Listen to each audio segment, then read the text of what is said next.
Que Dieu nous bénisse. Nous lui serons fidèles. Parce que ce n'est pas nous qui l'avons choisi. C'est lui qui nous a choisis. Je peux le lire. Je peux le lire. Les temps sont trop sérieux pour que nous puissions dire des choses qui n'existent pas, qui ne sont pas écrites. La Bible dit c'est lui qui nous a... Ce Christ, c'est lui qui t'a choisi. Bon, lisons. Comme ça, vous allez voir que je ne suis pas en train de faire des blagues. Je n'ai pas le temps. Lisons. Prenons nos Bibles, levons-nous, prenons nos Bibles, par la grâce de Dieu. Et que le Seigneur nous bénisse. Qu'il ait vraiment pitié de nous encore aujourd'hui. Que ce ne soit pas un énième rassemblement, mais que ce rassemblement soit spécial.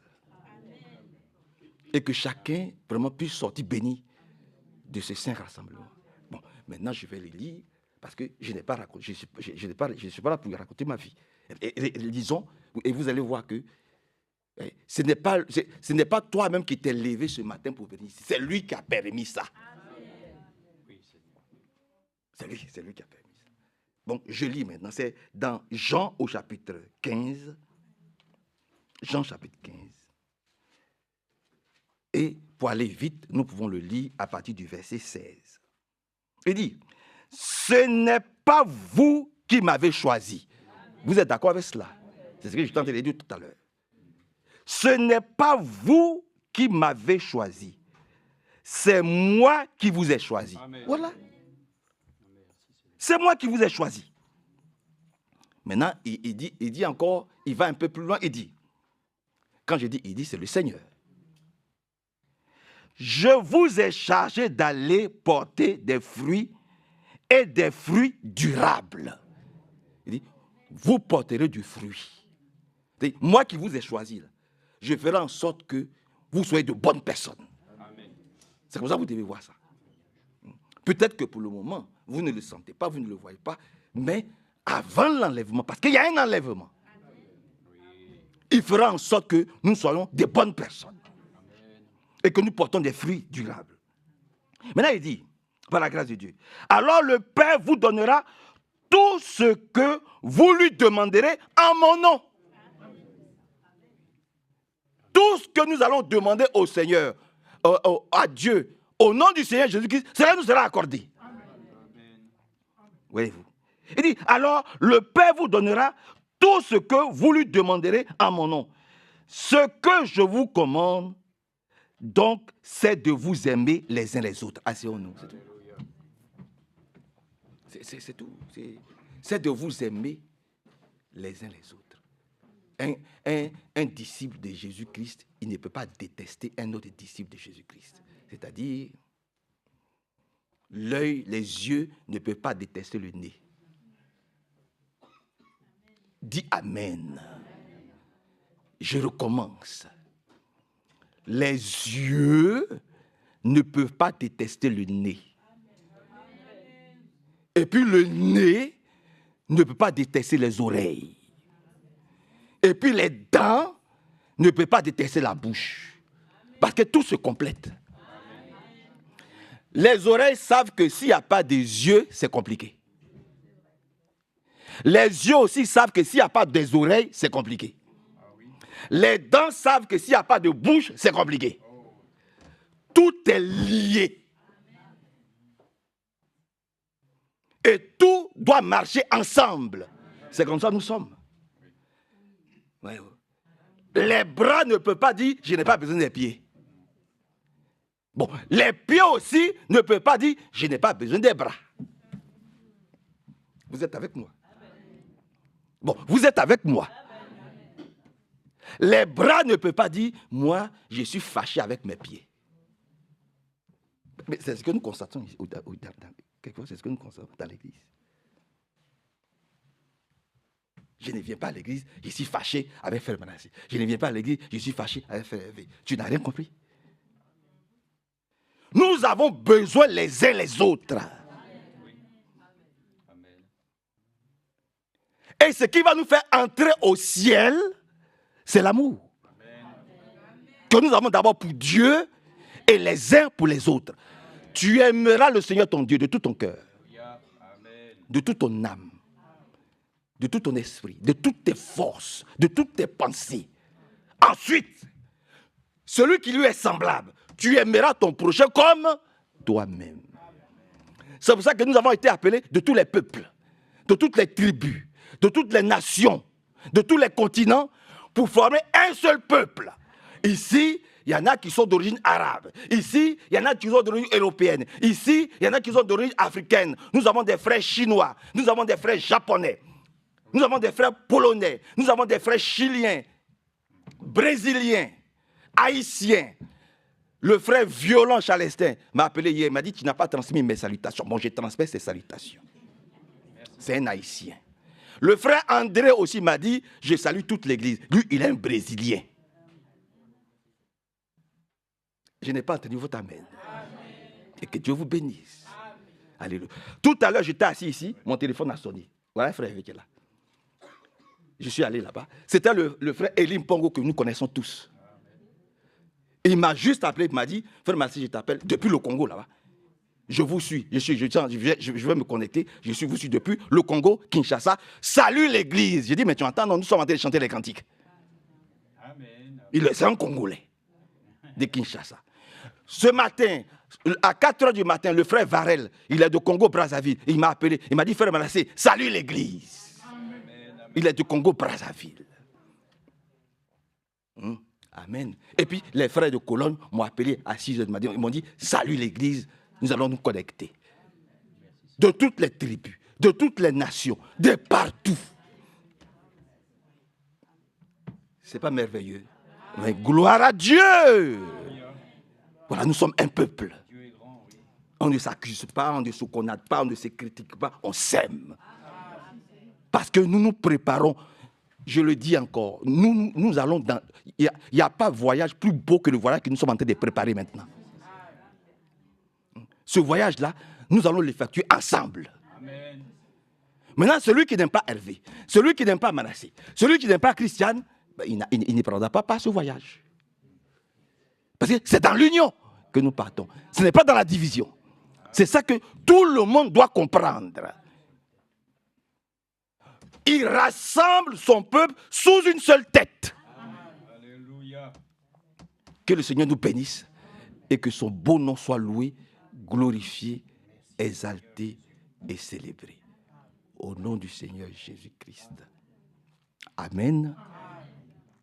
Bon, je vais m'excuser aussi, je vais vous demander pardon parce que la date que nous avons choisie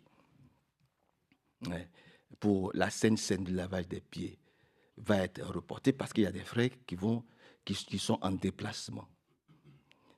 On avait dit qu'on allait faire la Sainte Seine, lavage des pieds, le 8, mais avec votre permission et votre autorisation, on va revoir, on va reprogrammer. On va faire en sorte que tout le monde soit là. On va voir ça. On va faire en sorte que tout le monde soit là. D'accord, vous avez compris? Ne vous inquiétez pas, on va le faire. On va attendre que tout le monde soit là. Que Dieu soit loué. Je vais voir ça avec Frère Nino. On va faire pour le mieux. Que le Seigneur nous bénisse et que son beau nom soit loué, glorifié et exalté. Je vois notre sœur Chama et sa fille au milieu de nous. Que Dieu les bénisse. Ça fait un temps. Voilà. Que Dieu les bénisse puissamment. Je crois que c'est une sœur que nous connaissons depuis longtemps. Il y a aussi le papa de notre frère Metuchela qui est là. Viens saluer l'église, frère. Amen. Il arrive de Boaké. Et moi, je suis un ancien frère de Boaké. Comme vous savez, j'ai servi le Seigneur. J'ai servi le Seigneur à Boaké. Il y a au moins 40 ans en arrière. J'ai été prédicateur. Ils étaient déjà très jeunes. Vous comprenez? Voilà. Ils étaient assez jeunes. Donc aujourd'hui, ils sont encore là-bas. Ils servent le Seigneur d'Abidjan. Il est arrivé à Boaké. Donc il va saluer l'église. Il s'en va au Canada. Voilà. D'ici, il voit les enfants et il continue au Canada. Donc je profite pour ne pas oublier. Salut les frères du Canada, si tu les vois. Amen. Dieu te bénisse. Merci beaucoup. Dieu te bénisse. Que le Seigneur t'accompagne au Canada. Fais bonne route. Salue bien tous les frères là-bas. Amen. Le frère Kwaku. Notre bon vieux frère Loukou Benoît, qui a commencé l'œuvre là-bas. Ami d'Émile Paya. Je me rappelle encore. Émile Paya a travaillé dans la discrétion à Boaké. Parce que beaucoup de gens ne savent pas les choses. Émile Paya a acheté une voiture, une 4L, ou une Renault 4, si vous voulez, pour le frère Loukou Benoît. Il a donné des lampes torches pour que les soirs, quand il y a, tu sais qu'à Kwasi-Brécole 2, il n'y avait pas d'électricité. Émile Paya a acheté des lampes torches. À l'époque, déjà, on entendait parler de Jean Roland. Là, je parle des années 80. En 1980, là-bas. 81, 82. Émile Paya a donné d'abord une voiture, mais il y avait des endroits où le frère Loukou Benoît ne pouvait pas partir. Alors, il a acheté une moto. Tu sais, il a acheté une moto pour que Loukou Benoît puisse aller dans les petits villages, comme Pécro, Angankoro, là-bas. Et quand on venait avec frère Barillier, eh bien, on faisait la chose à moto ou à vélo. On allait jusqu'à Pécro, là-bas, dans les petites pistes. Hein? Et on allait quelquefois derrière Dabakala. Hein? Dans les petits villages, là-bas, dans les hameaux. Et frère Barillier arrivait à convaincre tout le village. Ils jetaient leurs fétiches. Ils acceptaient Jésus, ils jetaient leurs fétiches. Et ils acceptaient Jésus-Christ.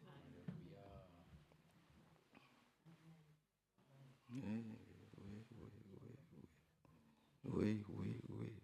T'as vu? Émile Paya a travaillé. Discrètement, il a travaillé. Et une fois, j'avais voulu en parler, il m'a dit, non, n'en parle pas. Maintenant, il n'est pas là, je peux le dire. Je peux dire aussi ce que Jean Roland faisait discrètement. Il donnait, il apportait de l'argent là-bas, à Boaké, pour que justement Loukou Benoît, en attente avec Émile Paya, puisse mettre de l'essence dans les motos, acheter du pétrole pour mettre dans les lampes, pour que les soirs, les frères puissent allumer les lampes pour tenir les réunions de prière. Ou acheter des piles pour mettre dans les magnétophones pour écouter les prédications de frère Branham et de frères. Quelquefois, ils ne savaient pas lire, elles ne savaient pas lire, mais il y avait un qui savait lire, l'instituteur. Donc l'instituteur lisait et ils étaient tous autour. Et il y avait un interprète. J'oublie le nom du frère qui interprétait, qui était les interprètes. Alléluia. Nous les retrouvons tous au ciel. Ils ont travaillé aussi pour le Congo. Ils ont fait de grandes choses. Donc ce que nous faisons là, c'est rien. Ce que nous sommes en train de faire, c'est rien. Il y a dans tout travail. Des milliers de personnes sont venues au Seigneur. Tu as compris, frère? Salue bien Loukou Benoît. Nous le saluons vraiment. Nous l'aimons. Tu lui dis ça, frère Manassé, nous l'aimons. Je travaille avec lui. Il me laissait lâcher les dimanches. Humble qu'il était. Lui et le frère Kwaku. Tu le salues, tu les salues bien, eux tous. Le frère Aka, tu les salues tous. Tous les vieux frères, tu les salues. Que Dieu les bénisse là-bas. Amen. Que Dieu nous bénisse. Alléluia. Alléluia. Gloire à Dieu. Ils ont, au péril de leur vie, ils ont travaillé pour le Seigneur. Je dis bien au péril de leur vie. Ils ont abandonné leurs femmes, leurs enfants. Le frère Charles Kupfer, je peux encore, le frère, comment il s'appelle, De Proximo, le frère, comment il s'appelle, Raymond Favre. J'ai toutes les photos chez moi. Ils font travailler. Alléluia. Que Dieu vous bénisse puissamment. Donc nous aussi travaillons à notre salut. Je crois qu'il y a un baptême aujourd'hui.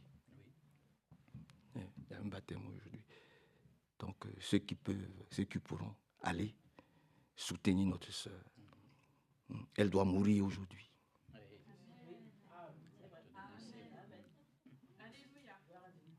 et elle doit renaître.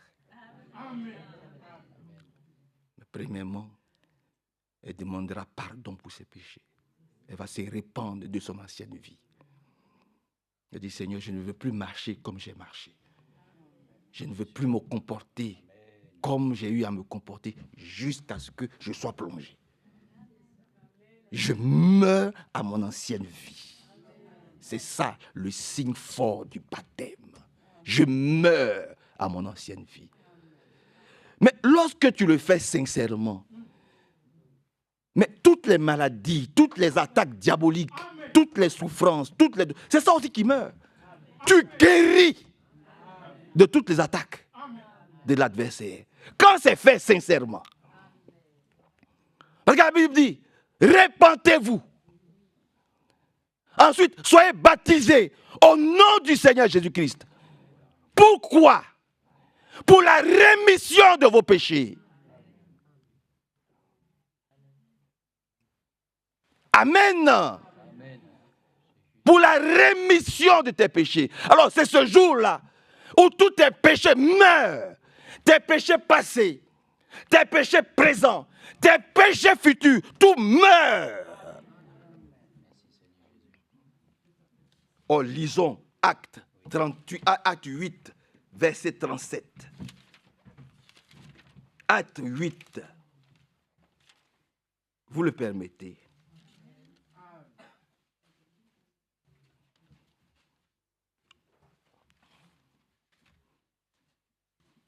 Non, Romains 8, pas Acte. Allons dans Romains, c'est mieux dit là-bas.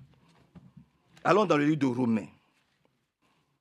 Dans le livre de Romains, chapitre 8. Vous êtes avec moi? Romains, chapitre 8. Romains 8. Permettez que j'aille rapidement. Romains, chapitre 8.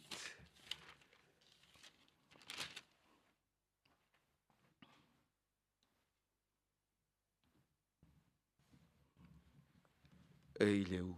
Lis-moi dans ta version, frère. Tu as le micro. Rapidement, lis fort dans ta version. Romains 8 commence à partir du verset 37. Mais dans toutes ces choses, nous sommes plus que vainqueurs par celui qui nous a aimés. Amen. Je recommence. Alléluia.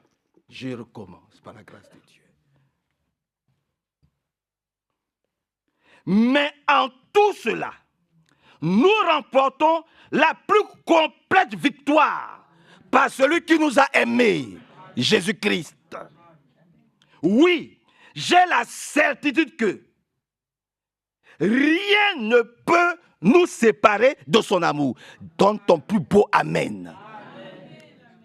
Rien ne peut nous séparer de l'amour de Dieu. Rien. C'est pour ça que je dis tes péchés te sont pardonnés. Et ça, toi et moi, nous devons l'accepter, nous devons le comprendre. Amen. Rien, j'ai la certitude que rien ne peut nous séparer de son amour. Maintenant vient la chose. On va citer les choses qui ne peuvent pas nous séparer de l'amour de Dieu. Amen. Vous êtes d'accord avec la parole de Dieu ce matin? Lèvons-nous et puis lisons cela ensemble. Comme ça, je vais le lire. Lèvons-nous. Vous allez voir que quand Dieu dit rien, il n'y a rien. Amen. Maintenant, il va citer les choses.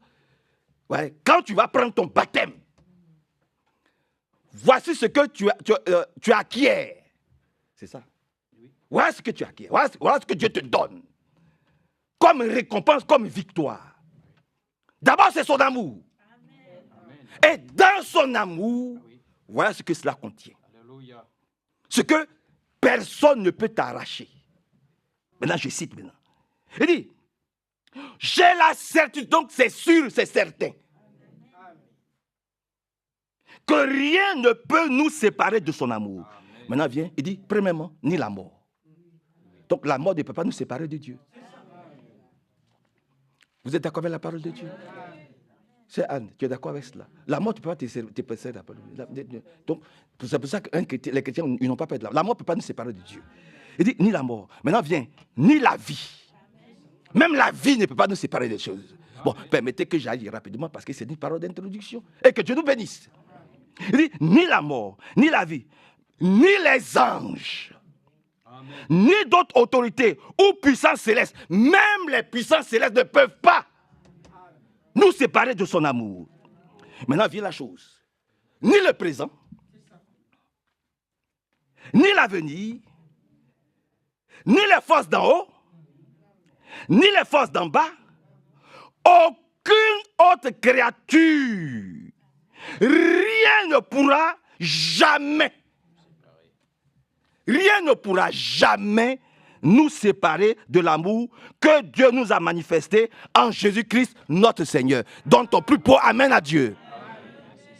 Reprends ce verset-là avec force et puissance. L'assurance que ni la mort, ni la vie, ni les anges, ni les dominations, ni les choses présentes, ni les choses à venir, ni les puissances, ni la hauteur, ni la profondeur, ni aucune autre créature ne pourra nous séparer de l'amour de Dieu manifesté en Jésus-Christ notre Seigneur. Amen. Asseyons-nous. Voilà ce que le baptême te donne. Voilà ce que la vie en Jésus-Christ te donne. Voilà ce que ta nouvelle naissance te donne. Et c'est ça que nous avons accepté. C'est pour ça qu'on nous insulte, on nous critique, on dit on n'est pas bon. Parce que Jésus aussi on l'a critiqué. Jésus aussi on l'a insulté. Jésus aussi on l'a traîné dans la boue. Amen. Voilà. Donc nous ressemblons à Jésus. Ce que Jésus est, c'est ce que nous sommes. Il est le seul qui a vécu la mort. Voilà. Nous lui ressemblons. Donc voilà les bénédictions qui sont attachées à ton engagement. Et que Dieu nous aide à prendre la chose au sérieux. Est-ce qu'il y a un plus grand trésor que ce que je viens de lire là? Dites-moi. L'argent peut t'amener. Mais si l'argent était plus important que ce que je viens de dire là, il y a des gens qui n'allaient jamais mourir parce qu'ils ont de l'argent. Si on disait qu'il y a un médicament vendu en pharmacie qui coûte 10 milliards, lorsque tu prends ce médicament, tu ne meurs jamais, il y a des gens qui n'allaient jamais mourir. Parce qu'ils ont assez d'argent pour acheter ça. Il n'y en a pas. Le seul remède, le seul médicament, c'est le Seigneur Jésus-Christ. Et c'est lui que nous avons accepté. C'est pour ça que nous sommes entrés dans l'éternité avec lui. Et que Dieu nous bénisse puissamment. Seigneur, nous remettons tout dans tes mains. Bénis ton serviteur, notre frère. Bénis ta parole que nous avons écoutée. Nous sommes déjà dans la joie. Amen. Continue de nous réjouir au travers de ta parole. Vis en nous, prospère en nous. Bénis-nous, parle-nous encore. Merci pour tout, Seigneur. Au nom du Seigneur Jésus-Christ. Amen.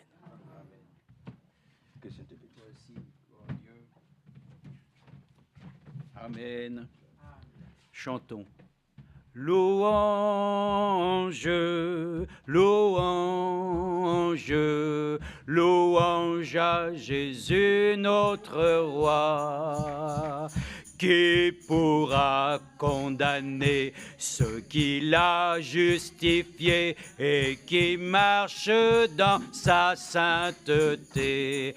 Alléluia, louange, louange, louange à Jésus notre roi. Qui pourra condamner ceux qu'il a justifiés et qui marchent dans sa sainteté? Amen. Parce que si nous lisons la parole qui nous dit aussi dans Romains 8, chapitre 1, il n'y a donc aucune condamnation pour ceux qui sont en Christ Jésus. Amen. Mais qui ainsi ne marche plus selon la chair, mais selon l'esprit. Amen. Nous sommes reconnaissants à Dieu pour la grâce qu'il nous fait de vivre par son esprit. L'esprit de Dieu, il est saint. L'esprit de l'homme est corrompu. Voilà pourquoi Dieu a besoin de venir nous visiter afin qu'il puisse aussi nous baptiser du Saint-Esprit. Et il faut que nous puissions aller jusque dans la plénitude. Il faut que nous puissions rentrer de plein pied dans la terre promise. Nous ne pouvons pas simplement être de ceux qui font comme les touristes, bénéficier parfois ainsi d'un pays qui, lointain, nous accueille pour un court instant. Et encore, il faut payer. Nous avons un accès libre ce matin, déjà dans la présence de Dieu, sachant que lui, il a payé le prix. Et celui qui est avec lui demeure en lui. Il n'a pas besoin de pouvoir s'inquiéter que le Seigneur va le rejeter, parce que, comme nous l'avons entendu, rien ne peut nous séparer de l'amour qui nous unit en Jésus-Christ. Amen. Je donne simplement aussi, j'avais marqué ici les salutations, notre frère Stéphane, qui salue notre frère Manassé, et l'Assemblée, notre frère Stéphane et notre sœur Agnès aussi de Briançon, que Dieu les bénisse. Notre frère Élisée aussi de Salon-de-Provence, il salue l'Assemblée. Et la sœur Patience m'a demandé simplement aussi de remercier ceux qui ont pu, la semaine passée, réjouir son cœur lors de son dernier moment, si je puis dire, dans l'Assemblée et de ce que vous avez pu lui accorder comme grâce. Donc elle est très reconnaissante, elle vous en remercie vivement. Alors je ne vais pas donner tous les mots qu'elle a pu dire, mais enfin, simplement, elle dit merci au Seigneur et merci à travers vous de ce que vous avez pu aussi lui témoigner votre affection fraternelle. Bon, vous le recevez. Bon, gloire à Dieu. Je suis libéré. Parce que je l'avais dit que je le ferais mercredi, mais j'ai dit, bon, on va le faire dimanche après. Et nous avons parfois des salutations, comme le frère le dit, nous négligeons, nous oublions, mais le Seigneur n'oubliera jamais personne d'entre nous. Donc nous sommes très reconnaissants à cela. Donc très rapidement, bon, pour le baptême, le frère l'a dit, donc les choses du domaine ainsi, je dirais, qui est lié à l'infrastructure ou disons à la logistique, fait que nous le disons, nous le rappellerons tout à l'heure, donc cela se produit donc à 16 heures au plus tard, hein, si on peut même être là un peu avant, c'est bien, à partir de 15h30, ceux qui peuvent arriver tranquillement. Ça se situe donc ainsi à Chasse-sur-Rhône, on prend l'autoroute de Marseille, et à un moment donné, on voit marqué Saint-Étienne, on sort à la première sortie Chasse-sur-Rhône, vous arrivez Grand Frais, vous passez devant le magasin, vous faites 200 mètres, vous garez vos voitures ici, c'est marqué travaux. Donc il suffit de prendre le petit chemin, et puis on descend ainsi auprès du Rhône, et ainsi le baptême se pourra s'effectuer tranquillement avec un temps clément, dans des eaux qui sont bienveillantes et fraîches et naturelles. Donc nous sommes reconnaissants que cela puisse se faire. Comme nous le savons, certains voudraient venir. Déjà, il y a eu une organisation pour quelques-uns qui pourront venir, que nous pourrons emmener en voiture ou que nous pourrons ensuite ramener au train. Enfin, sachez que là-bas aussi, il y a la possibilité de retourner par le train. Mais bon, voyons ça, s'il vous plaît, après d'abord, que nous ayons ainsi entretenu nos âmes avec la parole de Dieu. Mais ces choses-là donc s'effectueront cet après-midi et que tout le monde est convié dans la mesure du possible. Hein. Donc nous sommes heureux, nous avons ainsi, comme le frère l'a rappelé, donc ce baptême est un enseignement biblique par lequel le Seigneur l'a dit lui-même. Baptisez-le au nom du Père, du Fils et du Saint-Esprit. C'est vrai ou c'est pas vrai? Comment ça c'est pas vrai? Mais si, c'est vrai. C'est lui qui l'a dit. Voyons. Mais justement, quel est le nom du Père? Quel est le nom du Fils? Qu'est-ce que Dieu nous a révélé? Que Jésus-Christ, il est Dieu manifesté dans la chair. Il s'est fait Dieu. Et sachez une chose, j'ai pensé cela ce matin, ce grand Dieu n'a rien à voir avec les choses temporelles. Il est l'Éternel.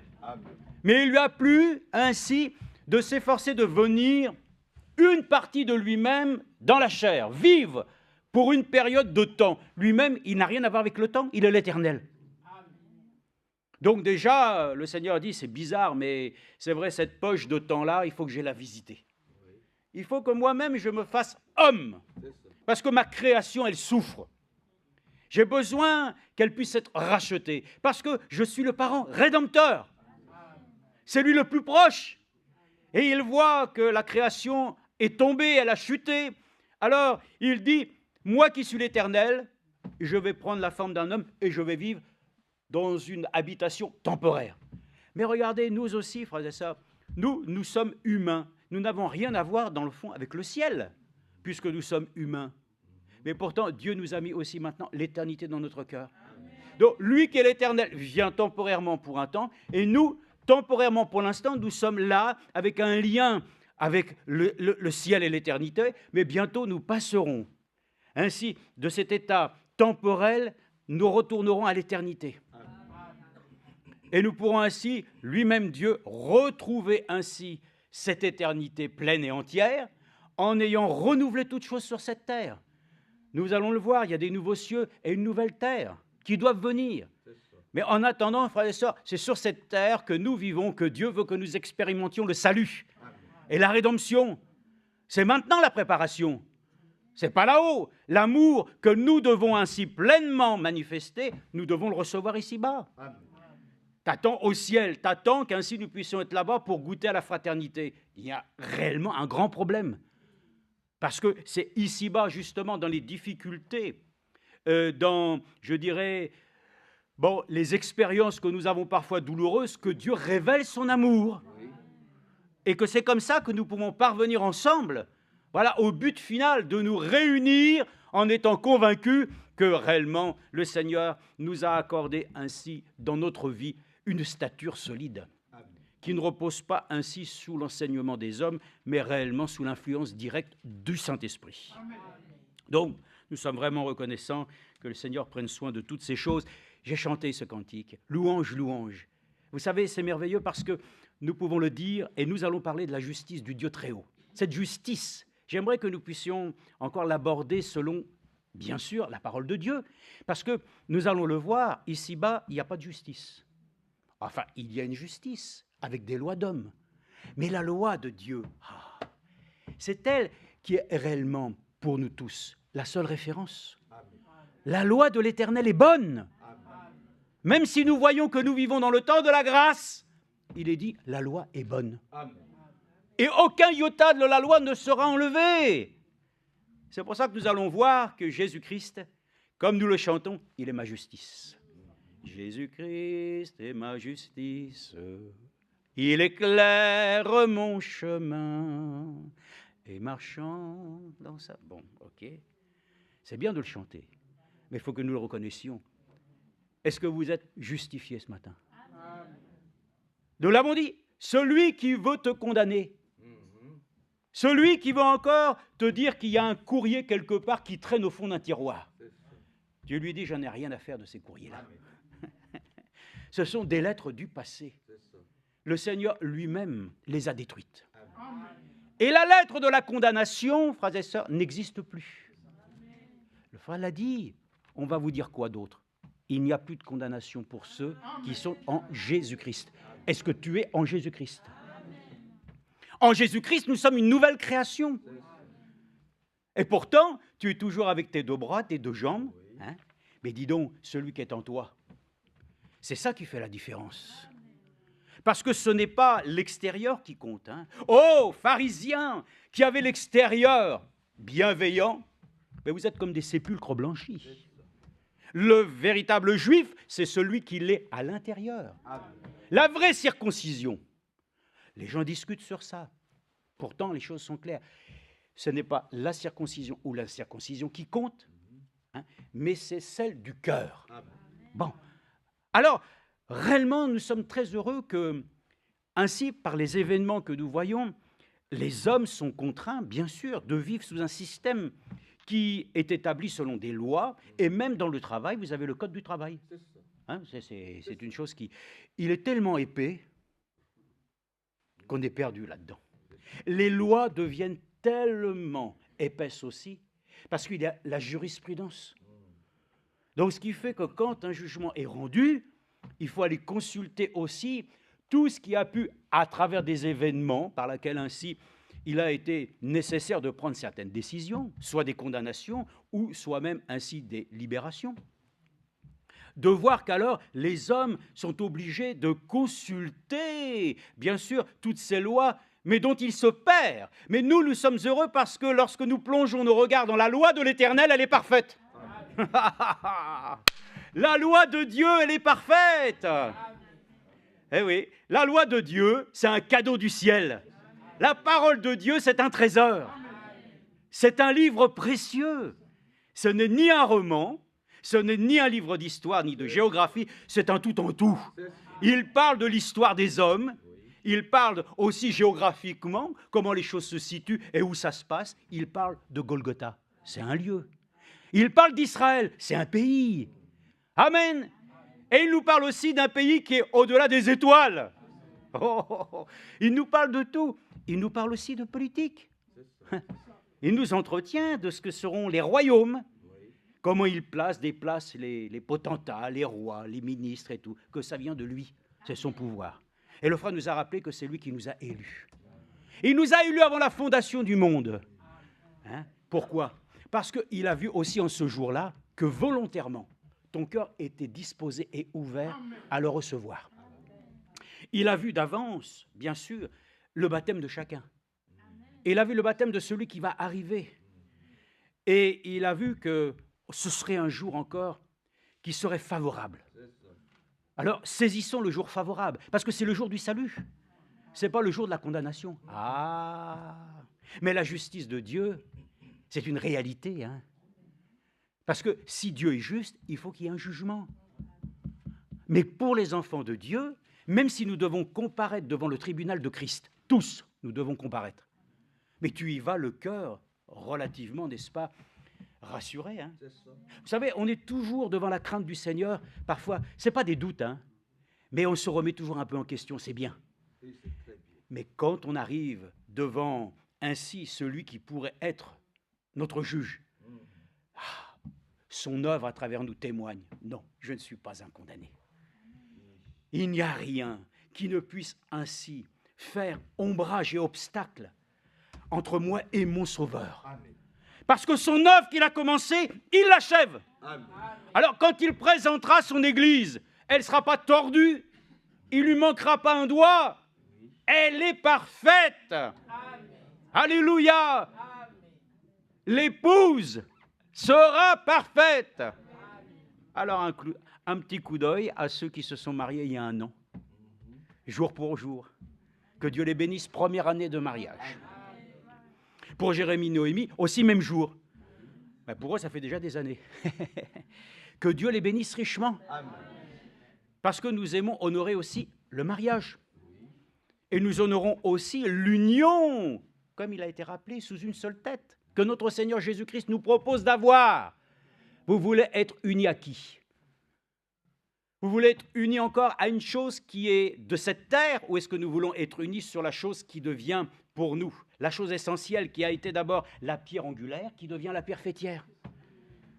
La pierre, la principale de l'angle que beaucoup ont rejetée, est devenue l'essentiel. Hein? Ben oui. Donc la chose principale, mon grand-père disait toujours ça, l'essentiel c'est le principal. Et le principal c'est l'essentiel. Gloire à Dieu. Amen. Je me disais en moi-même, il disait cette formule-là, mais je dis c'est ça. La chose principale c'est la chose essentielle, mais il faut connaître la chose essentielle. La chose essentielle c'est lui qui commence et l'achève.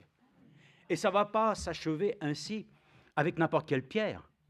Oh, Frère Branham nous a prêché cela. Dans ainsi la pyramide, ce qui scelle l'édifice, c'est l'amour divin. Ah oui, c'est pas n'importe quoi, l'amour divin. Amen. Puissions-nous être scellés pour la gloire. Amen. Que nous soyons reconnaissants à Dieu, qu'il y a une justice. Ah oui, oui. Frères et sœurs, souvent on le dit, il n'y a pas de justice, ou les gens disent « Ah, il y a une justice ». Mais c'est en fonction de ce qu'eux, ils attendent comme réponse. Ce matin, il y a une réponse qui doit venir de l'Éternel. Amen. Une question juste, il y a une réponse juste. Il y a un besoin spirituel, il y a une réponse spirituelle. Mais je vous dis aussi, s'il y a un besoin matériel, il y a une réponse aussi. Dieu pourvoit tous les besoins, le corps, l'âme, l'esprit. Il pourvoit tous nos besoins. Nous n'avons même pas besoin de nous inquiéter. Bon, lisons les Écritures, voyons déjà, je rappelle des bases. Mais ces bases, frères et sœurs, elles sont pour nous essentielles parce que, de toute façon, la chose essentielle, c'est que tout repose sur la foi. Ah oui, oui, oui. L'Église, elle a un socle commun, la foi. La révélation que Dieu nous a accordée. Comme le frère Franck l'a rappelé, et comme nous l'avons entendu dernièrement, c'est le don de la foi. Les gens ont pensé que croire, c'était une chose naturelle. Pas du tout. Il a fallu même que Dieu nous donne le don de la foi. Amen. Et il a été donné aux saints une fois pour toutes.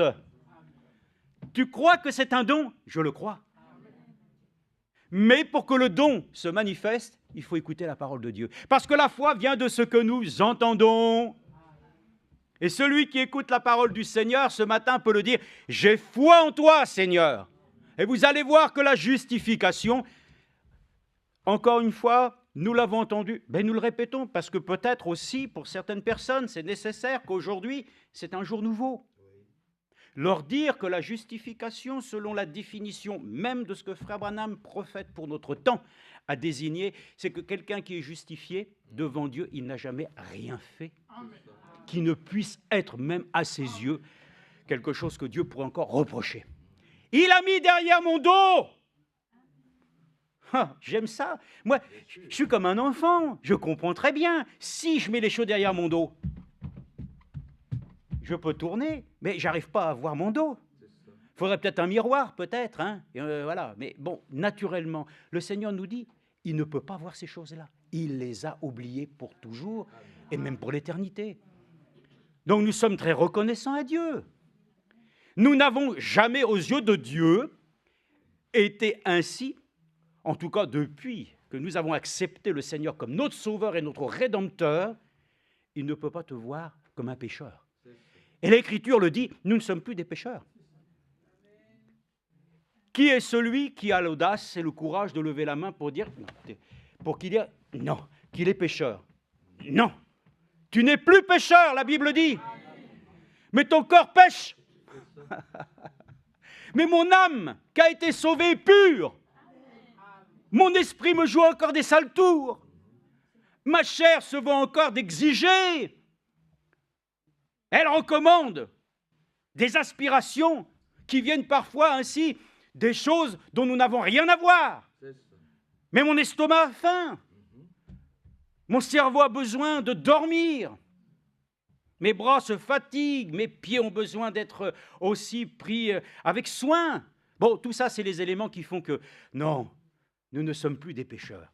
Lisons dans Genèse, chapitre 15, verset 6. Ah ben on va dire, on va remonter loin. Oui, ben on remonte loin de toute façon pour nous. Nous le savons, la parole de Dieu, à l'image de celui qui est notre Créateur, il n'a ni commencement ni fin. Hein. Mais il y a un commencement des choses, et c'est la Genèse. Au commencement, c'est écrit ou pas? Au commencement était la parole. Hein. Bon, alors, vous voulez que ça soit comment à la fin? Avec la parole.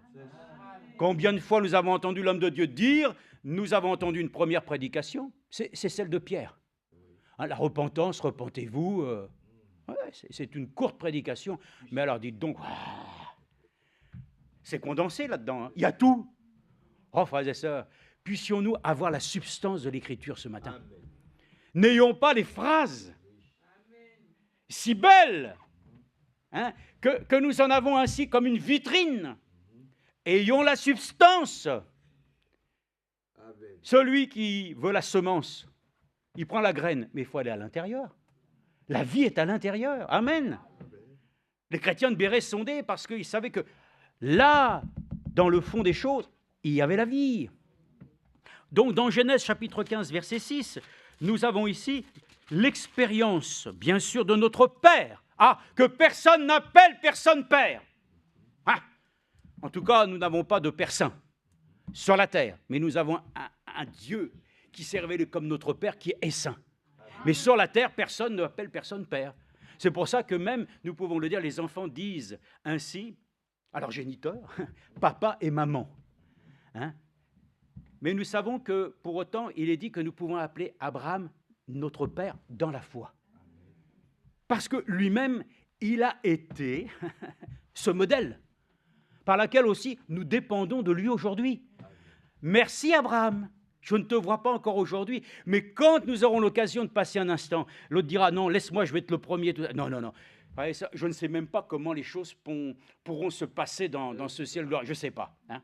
Mais je sais qu'en tout cas, nous pourrons lui dire merci. Merci Abraham, il dira, mais moi j'y suis pour rien, c'est Dieu. Ah, c'est vrai. Mais enfin, quand même, merci d'avoir travaillé à crainte et tremblement à ton salut aussi. Bon, et nous pouvons nous remercier les uns les autres ce matin. Ah oui, ça ne fait pas de mal. Merci à chacun d'entre nous pour tout ce qu'il peut faire pour que nous puissions nous trouver les uns et les autres, voilà, fervents pour le Seigneur. Hein? Ça fait du bien quand même de se dire comme. C'est pas de simplement ainsi de nous autosatisfaire, mais nous disons la vérité. Que Dieu te bénisse mon frère, que Dieu te bénisse ma sœur. C'est qu'il y a une reconnaissance quelque part, n'est-ce pas? Donc, dans 15,6, il est écrit ici. Alors, écoutez bien, il n'est pas dit Abraham, il est dit Abraham. Abraham crut en l'Éternel, qui le lui compta comme justice. Amen.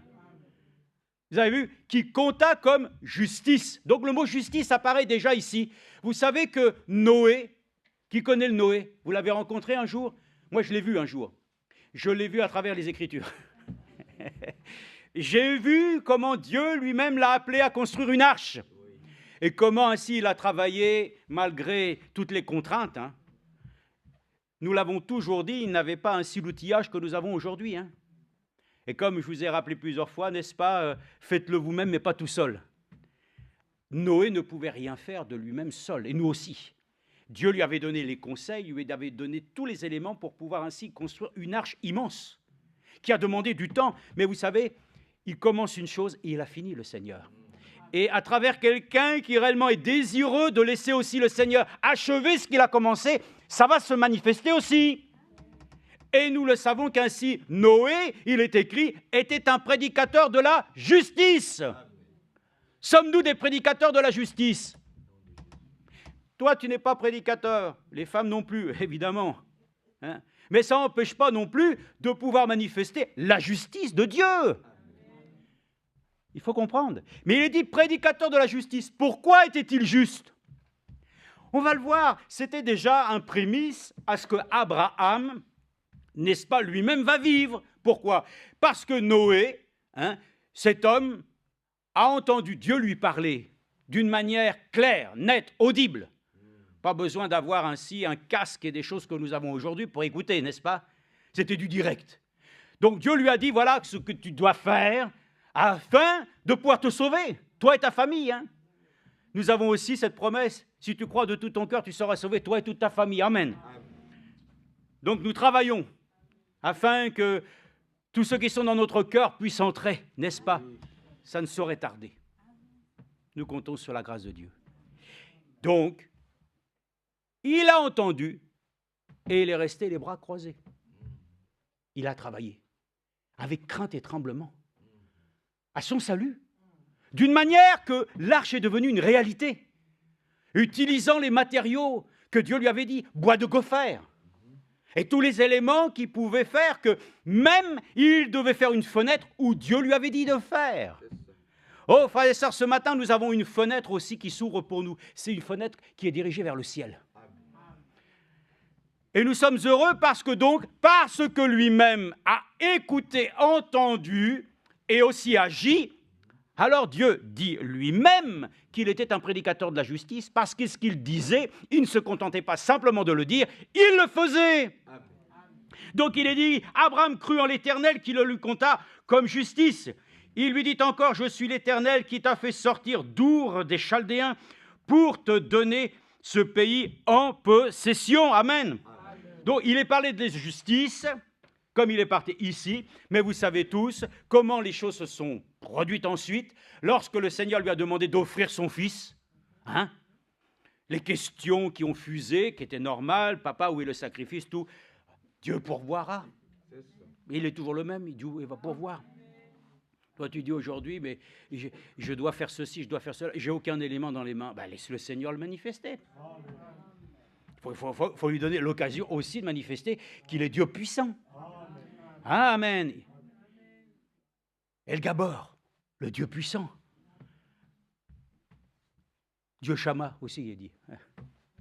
Bon, donc ça veut dire quoi? Ça veut dire notre Dieu lui-même, lorsqu'il lui a dit de faire la chose, et qu'il a offert son Fils, et que Dieu est intervenu. Vous savez que Dieu intervient toujours au dernier moment. On n'aime pas, hein, parce que nous, on aimerait tout de suite qu'il intervienne immédiatement. Mais lui, c'est pas qu'il prend plaisir, il sait ce qu'il fait. Il sait pourquoi il doit te faire des fois tirer la langue. Parce que si tu as les choses trop facilement, tu deviens ainsi un enfant orgueilleux, un enfant qui est capricieux, hein, qui est là et qui est tout le temps contenté et qui ne cherche plus la face de Dieu. Mais lui, Dieu lui a fait une chose, de l'amener au moment, ah, ôte ta main. Et il dit, parce qu'il crut Dieu, cela lui fut imputé à justice. Amen. Il faut que la justice de Dieu nous soit imputée. Donc, mais voilà, je pose la question, qu'est-ce que ça veut dire d'imputer? Ah oui, c'est déjà moins... Ah, mince, je n'avais pas vu ça comme ça. Imputer à justice. Écoutez, vous pouvez prendre simplement même une définition très simple, imputer, mais là, il y a une petite chose qui va à l'encontre, frères et sœurs, de ce que Dieu lui-même avait ainsi dans son plan de salut. Ce n'était pas de faire la chose comme il est écrit, attribuer à quelqu'un une erreur, une faute, un crime. Hein.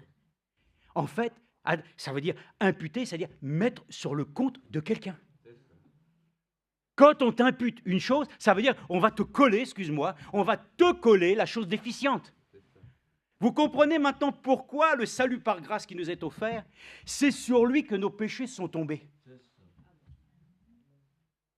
Il a été lui-même celui sur lequel on lui a imputé nos fautes. Lui, il a tout pris. Tes crimes. Tout. Même si tu achetais ainsi, voilà, un beau cahier Oxford, tu pourrais écrire tout ce que lui-même a englouti dans la mort. Il y en aurait à dire. Donc c'est pour dire, voyez-vous, quand Dieu impute une chose, ça veut dire qu'il tient compte de la chose et qu'il tient compte de l'action qui a été menée. Et Dieu lui-même dit qu'il lui impute, ça veut dire qu'il va donc lui accorder quelque chose sur lequel personne ne peut te le donner. Donc, soit que tu te laisses imputer ton péché et tu meurs avec, ou tu laisses simplement le Seigneur lui-même qui s'est vu imputer pour toi tes péchés, tes fautes et tes transgressions qu'il a portées à la croix. Alors, frères et sœurs, quand lui-même, il est monté à la droite de Dieu, frère Franck nous le disait, il est maintenant où? Où il est le Seigneur? Comment? Merci, ça veut dire quoi? La justice de Dieu, la droite. Vous n'avez jamais compris ça? Levez la main droite et dites, oh là non. Tout ça, les hommes l'ont pris comme ainsi pour eux, comme quelque chose pour exercer soi-disant une justice, d'équité. Mais si vous lisez comment il y avait le juge inique, vous voyez comment les choses marchent. Nous parlons de la justice de Dieu. Vous allez voir comment Paul le dit, d'où elle vient la justice. Oh là là, quand vous lisez dans Romains, à un moment donné, c'est vrai, vous ne vous prenez pas au jeu, mais quand vous avez vraiment un amour pour la parole de Dieu, la parole vous captive. Vous ne pouvez plus vous contenter simplement d'une explication superficielle, vous avez ainsi le désir d'avoir la révélation. Vous ne pouvez plus vous contenter simplement d'une information. Ah non, ici, ce n'est pas France Info. Soi-disant qu'ils disent que c'est plus clair. Oh. Frères et sœurs, là où ça s'éclaircit, c'est quand Dieu révèle sa parole.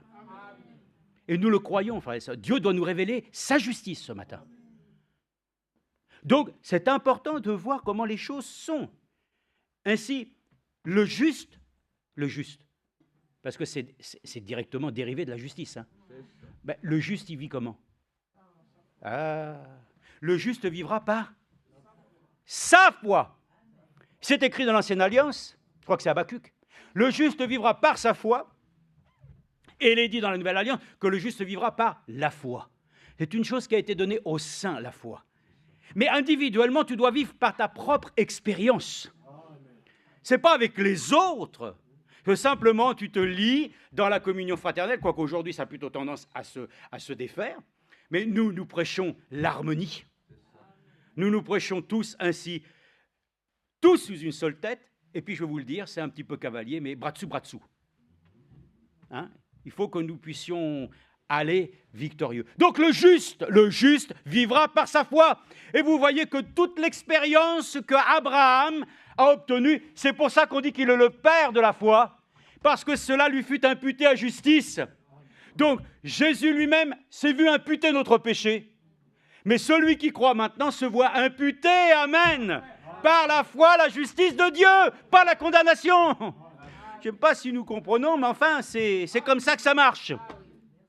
Les choses sont ainsi faites. Alors nous lisons déjà une première parole dans Romains chapitre 4, verset 1. Là, nous avons été déjà bénis avec la parole de Romains 8.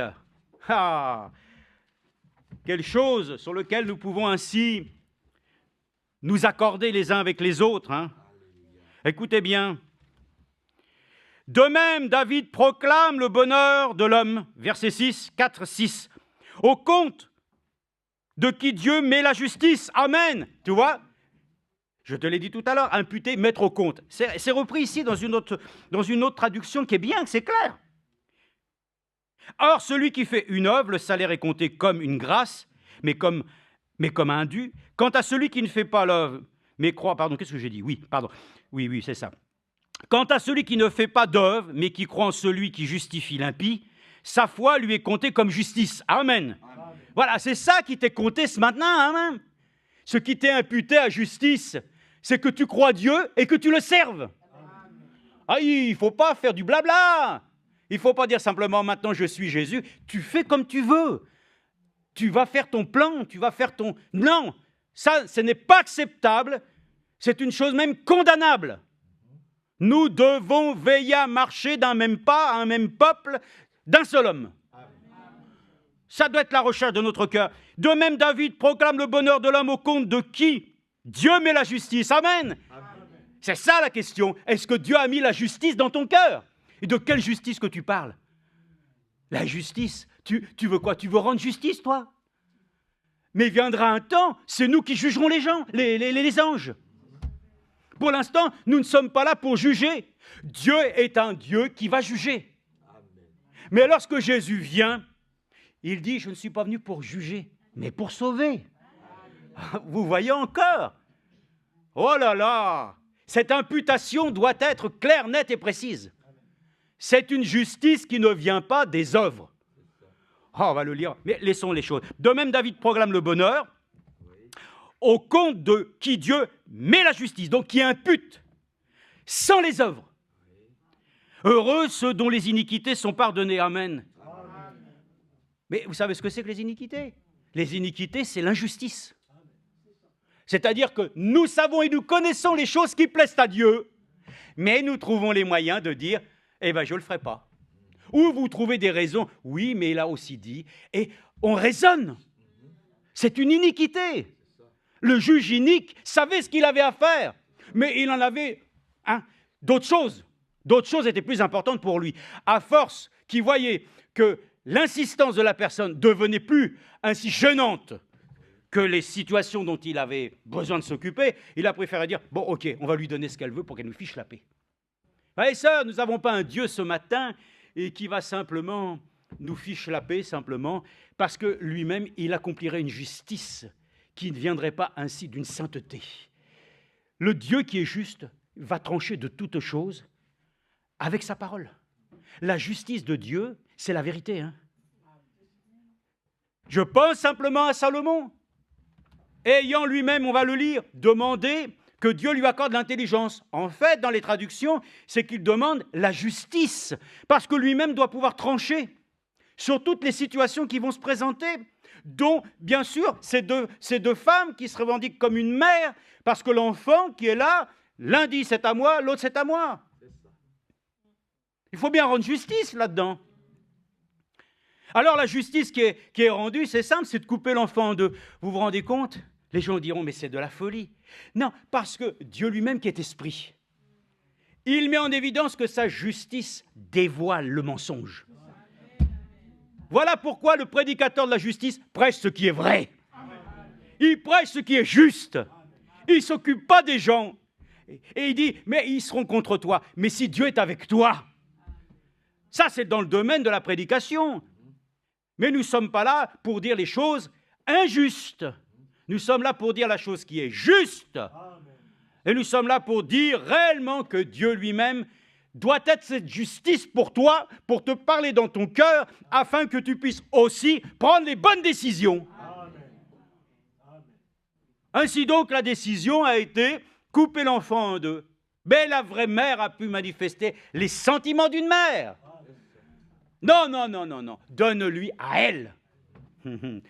Voyez-vous comment les choses se révèlent? Il y a beaucoup de choses qui sont cachées aujourd'hui. Hein. Beaucoup d'histoires qu'on ne sait pas. Hein. Mais quand Dieu rend enseigne, faites très attention. Il vaudrait mieux dire la vérité que de garder le mensonge en soi. Parce que quand la justice de Dieu éclate, c'est quelque chose qui est malheureusement douloureux. Hein. Mais nous ne voulons point qu'il soit ainsi ce matin comme quelqu'un qui nous juge. Mais pour autant, frères et sœurs, nous le savons, la parole de Dieu juge de toutes choses en nous. Voyez-vous, c'est la parole ce matin qui est notre juge. Accepte-la, elle va trancher de ce qui est en toi ambigu, de ce qui te place dans des situations compliquées, sur lesquelles tu entretiens deux choses, deux relations, une avec le monde, une avec Dieu. On peut mentir aux hommes, mais pas à Dieu. Dieu, c'est toute chose. Amen. Donc, quand nous lisons ces choses, il est dit, heureux l'homme à qui le Seigneur ne compte pas son péché. Amen. Il ne lui est plus imputé, parce que c'est lui. Maintenant, nous parlons de la justice de Dieu, celui qui croit, qui a accompli la chose. Alors, on va dire maintenant, j'ai compris. Donc, si je fais des choses, si je fais mes œuvres, mes propres œuvres, alors Dieu va m'imputer. Non, non, non, non. Il dit ici, ça ne vient pas de tes œuvres. Ça vient de lui qui fait une œuvre en toi. Il a commencé cette bonne œuvre en toi, et il va l'achever. Faut arrêter, hein. Nous ne sommes pas des propres justes. Oh, nous sommes saints, nous avons la parole de la vérité, nous avons tout ce qui contribue à notre épanouissement spirituel. Arrêtons, hein. Sinon nous aurons aussi les paroles aussi que le Seigneur a prononcées. Pharisiens, sépulcre blanchi, l'extérieur est reluisant, l'intérieur est pourri. Oh, frères et sœurs, soyons ainsi reconnaissants à Dieu. Première chose, nous lisons aussi dans 2 Pierre, concernant cette justice. Lisons et voyons combien nous avons une espérance vivante. Et l'espérance, c'est pas ici-bas. Non, non, c'est pas ici-bas. Pourquoi? Parce que nous savons que le Seigneur lui-même qui est venu, qui a proposé dans son amour de pouvoir réconcilier les hommes avec lui, n'en ont pas voulu. Mais qu'est-ce que vous voulez qu'il fasse? Dieu étant juste, son jugement sera de pouvoir condamner. Mais pour nous, il n'y a plus de condamnation. Donc lisons dans 2 Pierre, et chapitre 3, verset 13, et lisons ensemble, il est dit, attendez et hâtez l'avènement, verset 12, du jour de Dieu, où les cieux enflammés se dissoudront et où les éléments embrasés se fondront. J'ai peur. Mais n'aie pas peur, parce qu'il est dit, toi, tu es enlevé. Tu es déjà à l'abri, tu règnes avec le Seigneur, tu es dans la nouvelle cité céleste.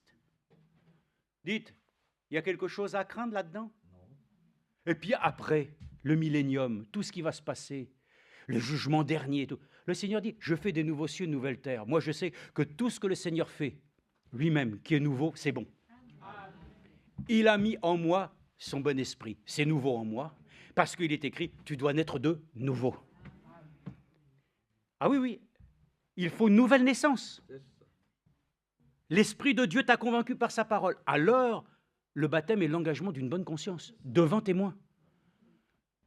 Le frère Billy peut revêtir le vêtement blanc, toi aussi. Hein. Mais qui va nous rendre plus blanc que la neige? C'est lui. Amen.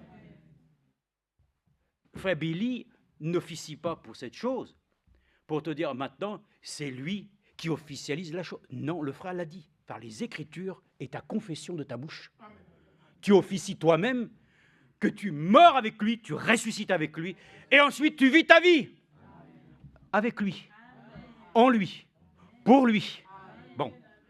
Donc, il est écrit ici, attendez et hâtez l'avènement, mais verset 13, mais nous attendons selon sa promesse, de nouveaux cieux et de nouvelles terres, où la justice habitera.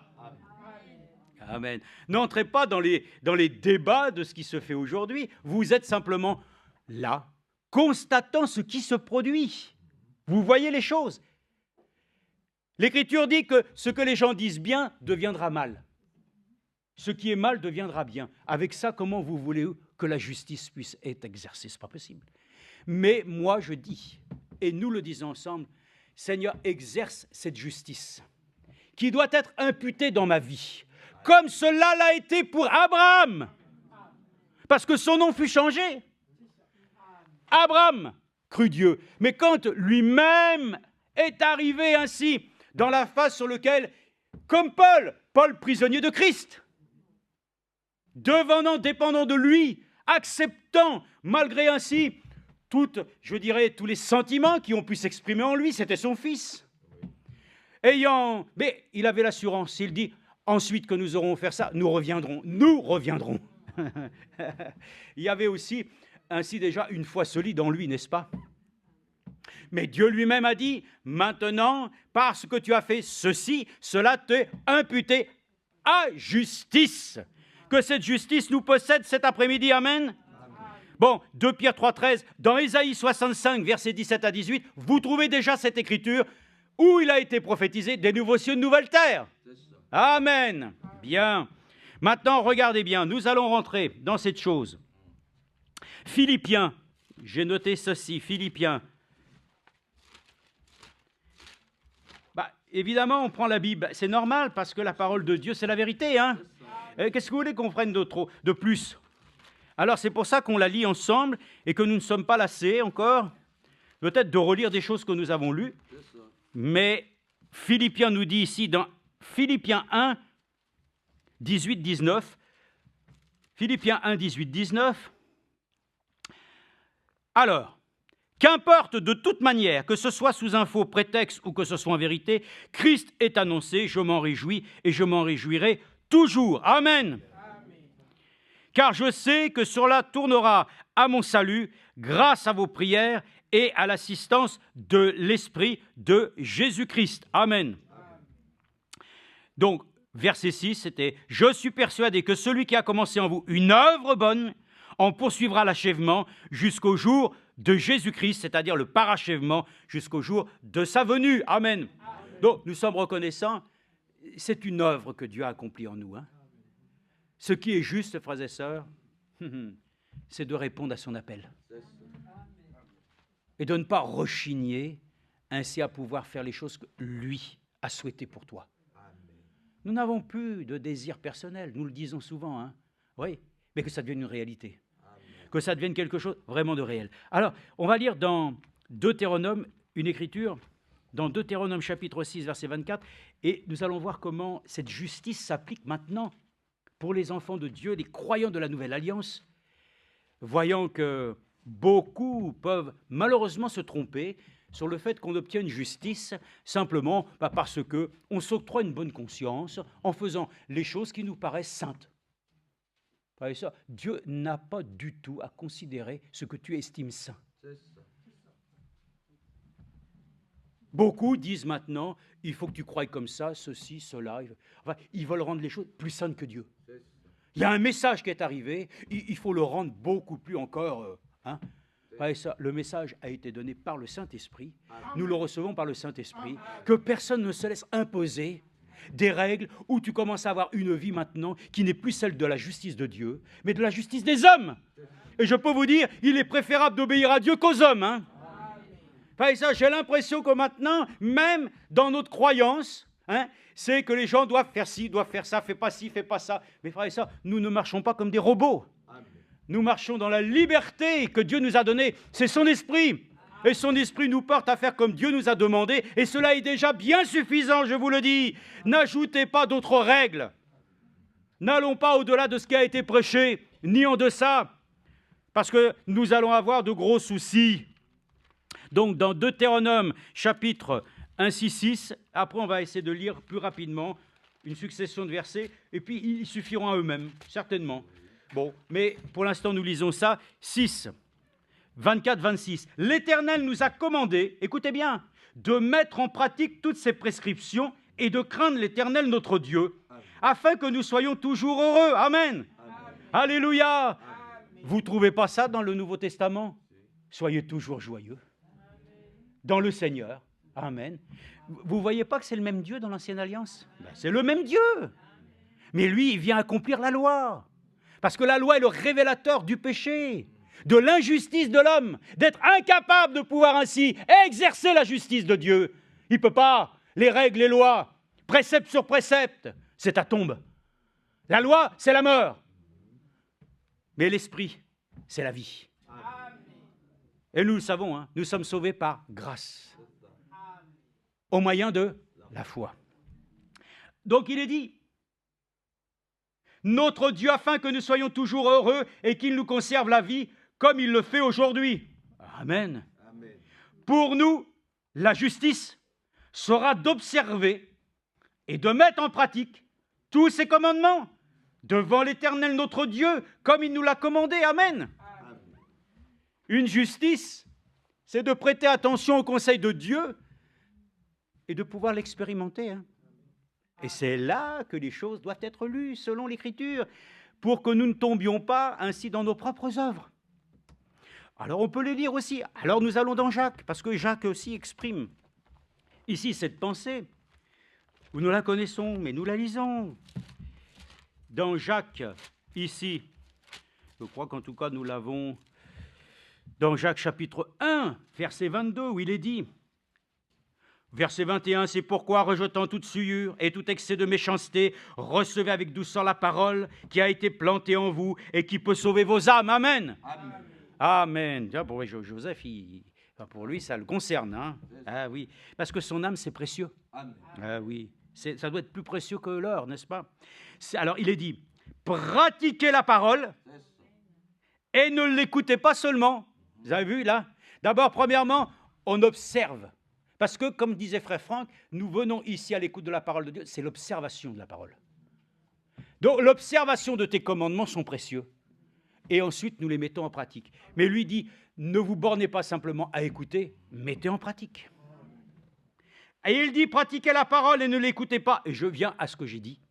En vous abusant par de faux raisonnements. Amen. J'aimerais que nous lisions justement qu'est-ce que ces faux raisonnements peuvent produire en toi. Parce que si nous le croyons réellement, cette justice qui a permis à Abraham de lui voir imputer, parce qu'il faut le dire quand même, déjà quand tu crois, tu es déjà béni. Mais quand tu accomplis, Dieu y met une double portion. Je vous dis, nous avons cru dans ce message. Nous avons cru dans le message biblique. Et nous avons cru dans les ministères qui ont été identifiés comme étant réellement unis à ce message. Après avoir cru, frères et sœurs, et que nous aurons vécu toutes ces choses que le Seigneur nous a demandé de vivre, il n'y a pas de problème. Hein? Dieu va nous donner une double portion. L'Église attend cette double portion. Elle lui est réservée, selon sa promesse, qui nous enverra une pluie de l'arrière-saison. Alléluia. Quelques gouttes. Tac, tac, tac, tac. Une pluie abondante. Alléluia. Une pluie diluvienne, mais qui ne sera pas un déluge, mais qui va inonder nos cœurs. Alléluia. Donc nous sommes très reconnaissants comment Jacques exprime les choses par les faux raisonnements. Alors nous lisons aussi dans Deutéronome, je retourne, voyez-vous, il y a vraiment un parallèle entre Deutéronome et aussi la parole de Jacques. Deutéronome, lisons ensemble, Deutéronome chapitre 9, versets 4 à 5, Deutéronome 4, 5. Il est écrit ici aussi, « Lorsque l'Éternel ton Dieu les repoussera devant toi. » Oh là là, écoutez bien, les ennemis, hein, tous ceux qui s'opposent à nous, regardez bien. Oh là là, ça c'est notre fierté, hein. Mais regardez, toute la gloire à Dieu et à lui seul. Amen. Lorsque l'Éternel ton Dieu les repoussera devant toi, ne dis pas en ton cœur, c'est à cause de ma justice que l'Éternel me fait entrer en possession de ce pays, car c'est à cause de la méchanceté de ces nations que l'Éternel les dépossède devant toi. Non, non, non, non, non, ce n'est pas à cause de ta justice et de ta droiture de ton cœur que tu entres en possession de leur pays, mais c'est à cause de la méchanceté des nations que l'Éternel ton Dieu les dépossède devant toi, et c'est pour confirmer la parole que l'Éternel a jurée à tes pères, à Abraham, à Isaac et à Jacob. Amen. Amen. Dieu confirme sa parole ce matin. Nous ne sommes pas des propres justes. Ah, Maintenant, tout ce que je fais, Dieu est avec moi. Oui. Dieu le fait pour te garder, pour te protéger du monde. Ne t'octroie absolument aucune justice. Ne t'obtient absolument aucune faveur personnelle par laquelle tu es meilleur que l'autre. Sans t'en rendre compte, tu es peut-être même pire que l'autre. D'ailleurs, celui qui pense comme ça est pire que l'autre. Voyez-vous, notre justice. Jésus-Christ est ma justice. Tes propres œuvres. Voyez-vous, aujourd'hui, il y a des gens. Ah, frère et sœur, c'est pas parce qu'on chante bien. C'est pas parce qu'on a l'élocution facile que c'est ça qui nous justifie. Nous sommes justifiés par l'action de Golgotha. Nous sommes sanctifiés parce que le sang de Jésus-Christ nous purifie de tous nos péchés. Amen. Et si tu l'as été, sanctifie-toi encore. Amen. Nous sommes justifiés par celui qui a été pour nous, celui dont Dieu lui a imputé nos fautes et nos péchés d'Ésaïe 53, et par laquelle ainsi, par ses meurtrissures, nous avons la guérison. Donc, nous lisons ça, pas de propre justice. Alors, là, j'ai fait le parallèle. Oh, bah oui, j'ai trouvé ça dans Romains 1,17. Romains 1,17. Vous allez dire, mais est-ce qu'il va arrêter de nous faire aller de droite ou de gauche ? Écoutez, vous prenez la parole de Dieu là où elle est. C'est comme ça, parce que vous ne pouvez pas vous passer de l'Ancien Testament. Ce n'est pas possible. Et du Nouveau, parce que l'Ancien était l'ombre des choses à venir. Et à chaque fois que nous allons dans l'Alliance, c'est la lumière qui jaillit pour nous. Eh oui. Donc, Romains, ça a du mal à tourner les pages, Romains chapitre 1, oui, qu'est-ce que j'ai marqué, verset 17, ah oui, regardez.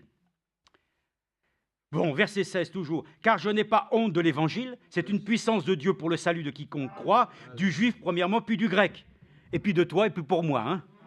En effet, écoutez bien, la justice de Dieu s'y révèle par la foi, et pour la foi, selon qu'il est écrit, le juste vivra par la foi. Amen. Et le juste qui vit par sa foi, c'est Habacuc chapitre 2, verset 4. Amen. Donc, elle se révèle par la foi. Si tu crois ton Dieu ce matin et que tu peux ainsi accepter que lui vienne faire la chose en toi, qu'il vienne accomplir les œuvres qu'il a préparées d'avance. Ce sont les œuvres des saints qui sont des vêtements de fin lin, d'Apocalypse, que le Seigneur va reconnaître. Si c'est nos propres œuvres, ça ne vaut rien. Amen. Ce matin, nous n'avons pas de propre justice. Celui qui veut maintenant justifier sa vie, qu'elle soit bonne ou qu'elle soit mauvaise. Si elle est mauvaise, il faut mieux changer. Mais que tu dis qu'elle soit bonne, parce que tu penses, j'ai fait ci, ça va plaire à Dieu. J'ai fait ça, ça va... Dieu n'a rien à faire de ça. Ta présence ici doit être une présence par laquelle ainsi, il y a une aspiration d'amour, donnant ainsi les dîmes et les offrandes avec amour, de servir Dieu avec dévotion, sans avoir ainsi soi-même à tirer, je vais dire, un quelconque avantage. Le frère l'a dit hier. Quel avantage il y a à être dépouillé ? Quel avantage il y a à être dépouillé ? L'avantage, c'est d'être revêtu. Revêtu des habits, amen. Comme le prophète Josué, qui était indigne, qu'on lui enlève ses vêtements et qu'on va... Ah, moi j'aimerais bien, parce que je sais que les vêtements qu'on va me donner, parce que moi j'ai un problème quand j'achète, c'est toujours soit trop grand ou soit trop petit. Mais quand Dieu, frères et sœurs, t'habille, il te met, il te taille. Amen. Moi, il faut que je puisse modifier les pantalons et les vestes. Mais lui, il me taille. Tu es prêt à être taillé? C'est ça la justice de Dieu. C'est de se laisser lui-même, amen, te tailler, te forger, pour qu'il puisse te revêtir des habits du roi. Amen. Alléluia. Amen. Donc c'est lui, frères et sœurs. 1 Roi 3,6, je prends ça. Écoutez, il est dit, Salomon et David, juste, je passe, on va peut-être pas le lire, on va gagner du temps, mais c'était David qui a demandé ces choses, justement, afin de pouvoir lui-même exercer sur le peuple une justice et une droiture concernant ainsi les besoins de ce peuple. Donc c'est important que quand on demande dans son cœur d'avoir un cœur, oh Dieu, crée en moi un cœur pur, un esprit bien disposé. C'est Dieu doit nous donner un cœur qui soit juste. Amen. Voilà pourquoi l'homme de Dieu a toujours dit, si ce matin tu comprends les choses de la bonne manière, tu comprendrais les choses d'une manière juste, parce que ton cœur est juste. Si ton cœur n'est pas juste, tu trouveras toujours une circonstance pour pouvoir tortiller la chose, pour arriver en fin de compte à te mettre dans une situation de voie sans issue. Considère les choses comme Dieu le dit et nous exercerons cette justice parce que dans le fond, nous le savons, celui qui vit en moi, ce n'est plus moi, c'est lui qui doit manifester cette justice. Nous sommes le témoignage de ceux qui croyons dans celui qui réellement peut, en notre existence, manifester sa nature divine. C'est ce qu'il dit 1 Pierre. Ce qu'il faut, c'est ça. Ce n'est pas notre justice ce matin, mais c'est celle de Dieu. Lisons ensemble. Je vais lire avec vous. Alors, nous lisons maintenant Éphésiens 2:8. Nous lisons une série d'écritures. Vous les lisez, vous les notez si vous voulez. Puis ça sera très bien comme ça. Nous n'avons pas besoin. Je vais les lire. Allez, Éphésiens chapitre 2, verset 8. Nous lisons ensemble. C'est par la grâce, en effet, que vous êtes sauvés par le moyen de la foi, et cela ne vient pas de Dieu, c'est le don de Dieu. Ce n'est point par les œuvres, afin que personne ne se glorifie. Car nous sommes son ouvrage, nous avons été créés en Christ Jésus, pour des œuvres bonnes que Dieu a préparées d'avance, afin que nous les pratiquions. Amen. Voilà le secret de la justice de Dieu. Alors, nous allons continuer, parce que... verset 9, merci. Alors il est dit, ce n'est pas par les œuvres afin que personne ne se glorifie. Gloire à Dieu, amen, c'est exact. Voyez-vous, se glorifier. Paul a exprimé ça, si j'ai sujet à me glorifier, c'est de quoi? De ce que j'ai été enseigné par Gamaliel. J'ai sujet de me glorifier de mes faiblesses. Lui-même l'a dit, j'ai prié Dieu. Je l'ai dit ça encore, quelqu'un disait, oui, Paul, on ne sait pas trop, qu'est-ce qu'il avait comme écharde, et on va dans tous les sens. Et Frère Branham dit simplement, oh, voyez-vous, eh bien, l'apôtre Paul, il avait imploré la grâce de Dieu, il lui a dit, ma grâce te suffit. Bien. Et il dit, voyez-vous, bah ça, c'était les séquelles de son aveuglement sur le chemin de Damas. Ça, c'est Frère Branham, ça. Vous allez dire, où est-ce qu'il va? Je ne sais rien. Je ne sais pas, mais il dit que son aveuglement sur le chemin a laissé des séquelles qui lui faisaient mal aux yeux. Bon, frères et sœurs, de toute manière, nous le savons, Dieu sait faire les choses pour que notre vie, nous apprenions à compter sur lui. Que sa grâce puisse ainsi nous accorder ce matin, de le dire, je suis sauvé par grâce. Donc, si tu m'as sauvé avec ça, je pense qu'avec ça aussi, tu vas pouvoir m'aider à pouvoir accomplir ta justice, à condition que je ne m'attribue pas la gloire. La gloire à Dieu seul. Dieu ne donne pas la gloire en homme. Il va te la donner à toi? Certainement pas. Mais la gloire sera ainsi donnée aussi, amen, à son Église, parce que c'est son Église. La gloire sera donnée à son épouse, parce que c'est son épouse. Mais nous faisons partie de ça, amen. Donc, Éphésiens 2:8, Éphésiens chapitre 2, verset 8, c'est fait, pardon. Le psaume 31:17, psaume vite fait, psaume 31:17. Là, encore une fois, vous voyez le parallèle de tout ce qui est écrit dans l'Ancien Testament, vous le retrouvez dans le Nouveau. Il est dit 31:17, il est écrit 31:17, je crois. Bon, mais moi, verset 15, je me confie en toi, Éternel, je dis, tu es mon Dieu, mes destinées sont dans ta main, arrache-moi de la main de mes ennemis et de mes persécuteurs, fais briller ta face sur ton serviteur, sauve-moi par ta bienveillance. Amen. Amen. C'est lui qui nous sauve, n'est-ce pas? Amen. Il prend soin. Donc, là, nous lisons Jacques chapitre 2. Jacques chapitre 2, ainsi versets 18 à 25. Il semblait qu'il y avait, et ça je le lève parce que pour certains, c'est des fois pas facile à comprendre, mais il semblerait que Paul et Jacques pouvaient exprimer une sorte de différence d'opinion. Non, il n'y a pas d'opinion dans la Bible. Amen. Il n'y a pas d'opinion dans la Bible. Il y a simplement, je dirais, qu'une osmose entre les épîtres. Mais voilà ce qu'il dit, et vous devez le comprendre comme ça. Puisque nous sommes sauvés par grâce, par le moyen du don de la foi, et ce n'est pas marqué les œuvres, il est dit ici, dans Romains chapitre 2, mais quelqu'un, verset 18, quelqu'un dira, toi tu as la foi, et moi j'ai les œuvres. Ben, très bien, mais montre-moi ta foi sans les œuvres, et moi par mes œuvres je te montrerai ma foi. C'est un discours insensé, c'est un discours insensé, parce que celui qui a foi en Dieu, qui réellement croit Dieu, ne pourra faire qu'une seule chose, d'accomplir sa volonté. Mais celui qui dit, moi je vais faire ça pour Dieu, je vais faire ceci, je vais faire... C'est très bien, c'est des bonnes choses. Mais est-ce que c'est réellement dans la volonté de Dieu? Frères et sœurs, celui qui déjà fait reposer sur la foi et que Dieu a révélé sa parole d'une manière sur laquelle il n'y a aucune ambiguïté, nous pouvons réellement produire des œuvres qui reposent sur une volonté divine.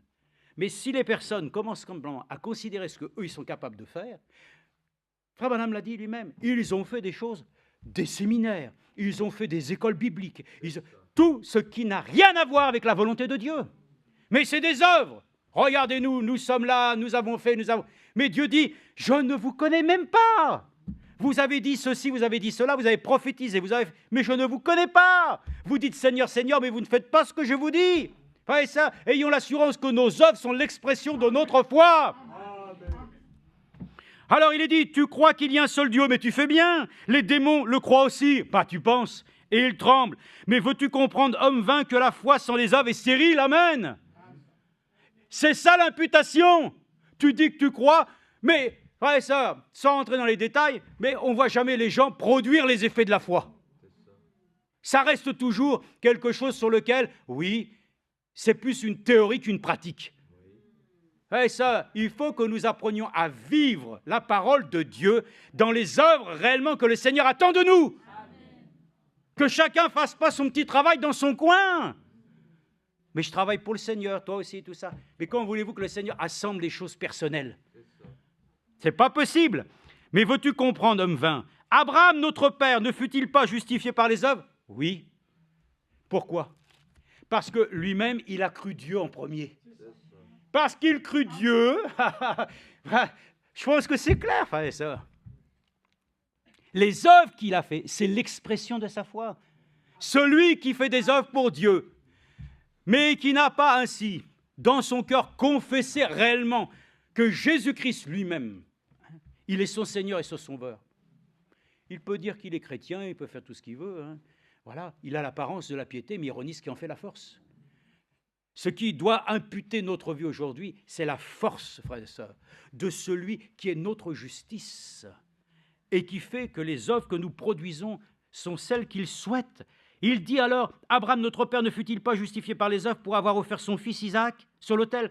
Tu vois que la foi agissait avec ses œuvres. Amen. Et que par les œuvres, sa voie fut rendue parfaite. Alléluia. Frères et sœurs, devenons parfaits afin que votre joie soit parfaite. Voilà pourquoi nous parlons de l'achèvement. Il a commencé, il doit achever lui-même. Ainsi s'accomplit ce que dit l'Écriture. Abraham crut Dieu et cela lui fut compté comme justice. Et il fut appelé, alors ça c'est comme on dit, la cerise sur le gâteau, ami de Dieu. Alléluia. N'avez-vous pas envie d'être appelé ami de Dieu? Amen. Ça c'est pour nous. Nous ne sommes pas, nous l'avons dit, nous ne sommes pas des amis. Nous sommes des frères et des sœurs en Christ. Mais soyons amis de Dieu. Alors c'est ainsi que c'est merveilleux. Alléluia. Et là nous allons dans Galates, si vous voulez bien encore, on a encore un tout petit peu de temps, dans Galates chapitre. Je crois qu'il aurait fallu plutôt dire peut-être Romains 3 d'abord, Romains 3, parce que sinon, Romains 3, chapitre 20, Romains 3, 21, 28. Romains 3, 21, 28, c'est pas grave, je lis si vous n'avez pas le temps. Allez. Mais maintenant, sans la loi, comprenons la chose, nous ne sommes plus sous la loi. La loi était un prescripteur, quelque chose qui a démontré l'incapacité à l'homme de pouvoir servir Dieu d'une manière valable. Je vous dis, on revient à ces choses. Si vous marchez avec des règles que vous vous êtes fixées, des lois, si je fais ceci, si je fais ceci, je fais cela, ce n'est pas une vie que Dieu va imputer à justice. C'est toi qui as régi ta vie. Tu fais des choses pensant que ça va satisfaire Dieu. Il n'en a rien à faire avec ça.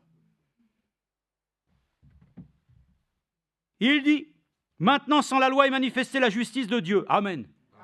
Il faut que la loi, tu sois mort à la loi. Et comment on meurt à la loi? Avec Christ. Attesté dans la loi et les prophètes, justice de Dieu par la foi en Jésus-Christ pour ceux qui croient. Amen. Donc la justice de Dieu s'accomplit en celui que Dieu a envoyé, que tu acceptes pour qu'il devienne dans ta vie celui que Dieu reconnaît, par laquelle ainsi tu es injuste. Juste. Vous savez que les Israéliens, ceux qui ont fait du bien aux Juifs, on les appelle les justes parmi les justes. Que nous soyons simplement des justes.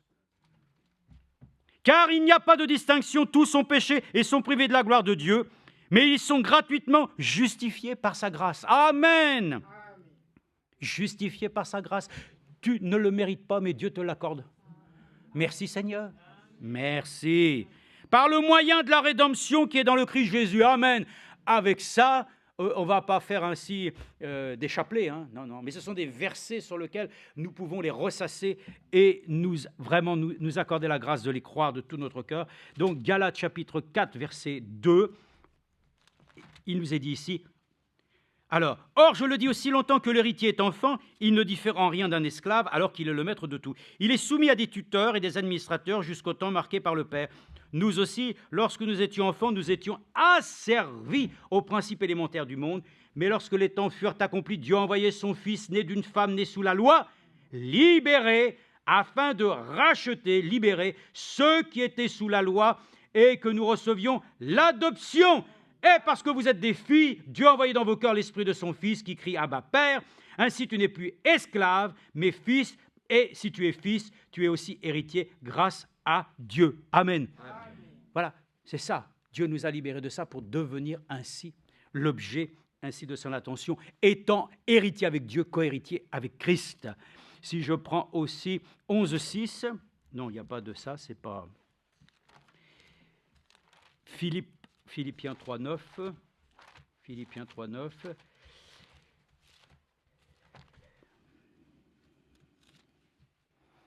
Et on va terminer.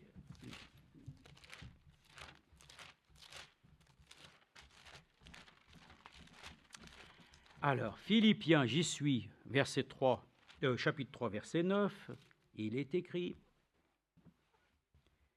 Alors, il est parlé de notre Seigneur, il s'est dépouillé lui-même, verset 7, il s'est humilié lui-même, verset 8, devenant obéissant jusqu'à la mort sur la croix. C'est pourquoi aussi Dieu l'a souverainement élevé et lui a donné le nom qui est au-dessus de tout nom, afin qu'au nom de Jésus, tout genou fléchisse dans les cieux et sur la terre, et que toute langue confesse que Jésus-Christ est Seigneur à la gloire de Dieu le Père. Amen. C'est merveilleux, n'est-ce pas? Donc, la chose sur laquelle nous pouvons le dire aussi, et vous pourrez le lire, je l'ai marqué ici, 2 Corinthiens 9, 10 et Philippiens 1, 11. Alors, puisqu'on est à Philippiens, au moins on va le lire ça. 1, 11, il est écrit, regardez bien. Et ce que je demande dans mes prières, verset 9, c'est que votre amour abonde de plus en plus en connaissance et en vraie sensibilité. Ben oui, mais ça, c'est ma prière aussi pour moi. Hein. Qu'ainsi vous sachiez apprécier ce qui est important. Ah, l'essentiel, c'est le principal. Hein? Eh oui. Afin d'être sincère, irréprochable pour le jour de Christ, écoutez, rempli du fruit de justice qui vient par Jésus-Christ à la gloire et la louange de Dieu. Amen. Amen. Et il est écrit aussi que notre amour pour lui, notre service pour lui, produira un fruit paisible de justice. Est-ce que cet amour, réellement, s'est imputé dans nos vies? Est-ce que c'est la justice de Dieu ou c'est ta propre justice? Christ est notre justice. Et il est pour nous tous un fruit paisible qui doit dans notre vie nous conduire à le dire. Pour terminer l'expérience que Jean-Baptiste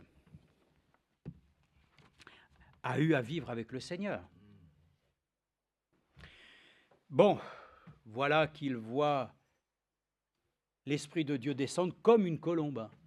Si c'était ça le Saint-Esprit, les colombes, il faudrait qu'on en achète beaucoup. Hein.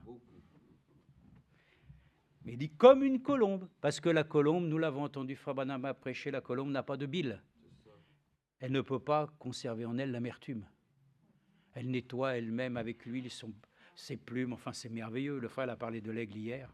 Oh là là, combien j'ai l'impression qu'aujourd'hui il y a beaucoup d'enfants de Dieu qui ont des grands ongles, terribles. Il faudrait qu'ils aillent les couper, parce qu'ils les utilisent à des fins qui ne sont pas la justice de Dieu.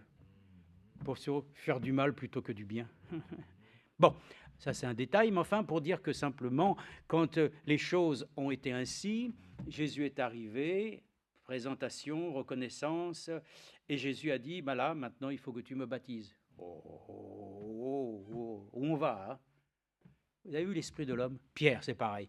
Il faut que je te lave les pieds, la tête, le corps, toujours les raisonnements. Jésus dit, tu dois me baptiser. Mais enfin, c'est moi qui ai besoin d'être baptisé. Pour l'instant, Jésus dit, tu dois me baptiser. Parce qu'il est le modèle. Il nous montre tout, il a fait tout. Il a lavé les pieds, il a tout fait. Il a tout accompli. Il a même fait le ministère de diacre. Il a fait tout. Jésus-Christ, il est le tout en tout. Mais il lui a dit une parole merveilleuse, n'est-ce pas? Écoute, il est convenable que nous accomplissions toute justice. Alléluia. Que Dieu nous aide à accomplir sa justice ce matin. Abraham n'a pas été justifié simplement parce qu'il avait cru en Dieu. Il a cru Dieu. Oh, crois-le au mot, oh, crois-le au mot, crois dans toutes ses promesses, oh, crois-le au mot. Parce qu'il a cru, il a accompli ce que Dieu lui demandait. Noé a accompli ce qu'il avait, et puis tout. Est-ce que toi, tu as accompli ce que Dieu t'a demandé? Est-ce que tu es aujourd'hui dans l'assurance que cette justice est en train de s'exercer dans ta vie? Ou est-ce que c'est ta justice? Il y avait plein d'autres textes et tout ça, mais enfin bon, écoutez, l'essentiel est dit, comprenons la chose. Qu'il soit réellement ce matin identifié, Jésus-Christ est notre justice. Il a, à cause d'une chose, parce que lui-même, il s'est vu imputer notre péché. Donc, il nous a accordé la grâce, ayant cru en lui, ah oui, de pouvoir nous rendre participants de sa nature divine. Nous lui disons notre prière, Seigneur, accorde-moi la grâce simplement, que ma vie ne soit pas un tissu de mensonges, mais que ce soit ainsi ta parole qui s'est gravée dans mon cœur pour que je puisse dire, Seigneur, je n'ai peut-être pas tout fait bien, mais j'ai conscience que mon désir dans mon cœur, c'est d'être ainsi un jour ami de Dieu en ayant accompli la justice. Soyons des enfants de Dieu ainsi, portant en nous un fruit paisible de justice. Dieu ne nous a pas appelés à la colère, mais à la possession de notre salut en Jésus-Christ. Amen. Par la loi est venue la condamnation, mais par Jésus-Christ est venue la grâce. Que la grâce de Dieu nous accompagne et nous accorde d'être bénis vraiment au nom de Jésus-Christ et que le Seigneur accompagne le service de cet après-midi. Amen.